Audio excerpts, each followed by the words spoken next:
दिदी के पकाउनु भएको? मङ बास्न आएको छ त बाटैसम्म। भन त कति कामले आइथ्यौ? मलाई त यहाँ कस्तो हतार छ।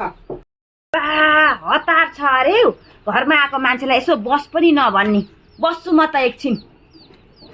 बस बस, म अब तिमीसित बोल्ने टाइम छैन किन, रोटी बनाउनलाई ढिलो भएछ क्या मलाई। नबस भने पनि बसेँ दिदी म त। अब त्यही पनि तपाईँले बस भनिहाल्नु भयो।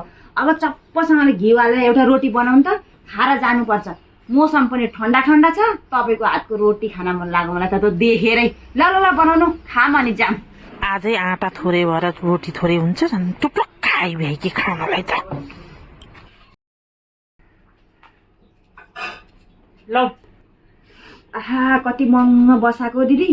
दुध हालेको चिया छैन? दुध हालेको चियासँग त मिठो हुन्थ्यो के रे। ए रोटी खाऊ न, चिया छैन, दुध पनि सकियो के। एक कप चिया बनाउनु दुध पनि रहेनछ फेरि आजै। ल पक्का घिउ हालेको रोटी त एकदम मिठो लाग्यो दिदी। घिउ चाहिँ कहाँबाट ल्याउनु भएको रहेछ, दामी रहेछ। ल अहिले म गएँ, हजुरलाई धेरै धेरै धन्यवाद छ है। ए ल ल, अर्काले बनाएको रोटी च्याप्प घिउ हालेर खाँदा त मिठो हुने बनी। आफ्नो घर त कहिले लिएर आएर खाने भए पनि जान्थे त।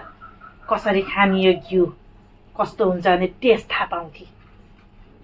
हजुर ठ्यास्स आएर बस्ने के, हजुर आएर बसेँ है भनेर।